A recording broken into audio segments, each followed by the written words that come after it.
কিছুদিন যাবৎ মাথা ব্যথা একদম অতিষ্ঠ হয়ে যাইতেছি, এত পরিমাণে মাথা ব্যথা যা বলার বাহিরে। তো এইদিকে আবার ঘরে কোনো রকম কাঁচা সবজি নাই। কোরবানির কিছু বাবা একটু গোস্ত পাঠাইছিল, ভাসুর দিছিল, আর উমায়ের বাবা অফিস থেকে কিছু গোস্ত পাইছিল। তো ওইখান থেকে কিছু গোস্ত আমরা রান্না করে বাকিটুকু আমরা ফ্রিজে রেখে দিই। তো এটা আজকে রান্না করব। কড়াইটা ভালো করে গরম করে নিচ্ছি। এখন এখানে একটা মজার বিষয় দেখেন, এই যে এটা যে এমনি টান দিয়ে খুলে না, ওই জিনিসটা উল্টাই এই যে ভিতরে দিয়ে দিলে দেখেন গপ করে তেলটা পড়ে না, অল্প অল্প তেল পড়ে, বুঝছেন? আগে আমার অনেক ইয়ে হতো, আমি তো বুঝতাম না, ওইটা টান দিয়ে উঠে ফালাই দিতাম। আর এখন আমি এটা যখন ইউটিউবে দেখছি, তো বেশিরভাগ জিনিস কিন্তু ইউটিউব থেকেই শেখা যায়। আগে মা চাচিরা তো শেখাইতো, আমার তো আসলে শেখার মতো ওরকম কেউ নাই। যতটুকু আমার শিক্ষা দীক্ষা আমি বেশিরভাগ ইউটিউব থেকে আসছি।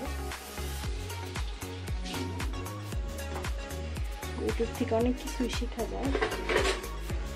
আমি একটু ভিডিও করে দেখা ভাঙা কড়াই এটা সেটা মানে কড়াই যেটা পাই ওটা দিয়ে করি, এটা আমার বাবা দেখে মাঝে মধ্যে। পরে গত মাসের আগের মাসে আমার এই যে ফ্রাই প্যান সেটটা এনে দেয়, মনে হয় 3600 না 3500 টাকার মধ্যে আনছিল। তো মোটামুটি ভালোই, তারপরও দেখা যায় যে প্রায় সময় একটু বের করি, একটু একটু রান্না করি যখন ভিডিও বানাবো, কাজটা সব শেষ থাকে। প্রথম দিকে হয়েছে কি, এই যে এটা আনার পরে এই আমার এই চুলাটা থেকে অনেক পরিমাণে গ্যাসে হইতো, কালি উঠতো। কালি উঠে আমার এই নতুন নতুন যখন আনছে একদম কালি দিয়ে মাইখে গেছিলো। তা আমার তো মনটা অনেক বেশি খারাপ হয়ে গেছিলো যে এত কালি উঠছে যে আমি এটা উঠাইতেও পারতেছিলাম না। পরে আর ব্যবহার করে নিই। তারপর ওর বাবা অনেক কষ্ট করে ওই যে চুলাটা পরিষ্কার করে কীভাবে যেন, আমি আর দেখি নাই। তো এটা ঠিকঠাক করলে পরে এই যে এখন পর্যন্ত আর চুলায় কোনো কালি উঠে না। তো আমি এইভাবেই রান্না করতেছি। তো এইদিকে আমার পোলা কিন্তু আমার পিছন পিছন ঘুরতেছে, ঘ্যান ঘ্যান করতেছে, কোলে উঠবে।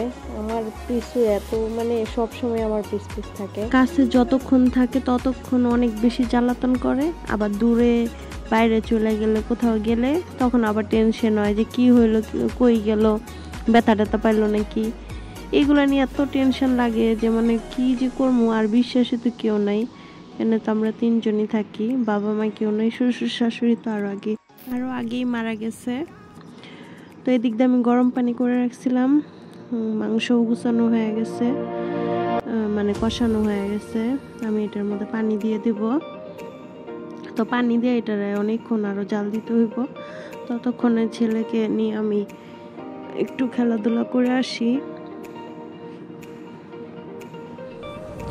তো গোস্ত রান্না হয়ে গেছে, এরপরে আমি রুটি ভাজবো। তো বসে আছে, নাস্তা করবে। আমি অনেক সকালে উঠছি, এর মধ্যে আবার ও পিছন পিছন উঠে গেছে। তো আমি যত সকালে উঠি ও সাথে সাথে উঠে যায়।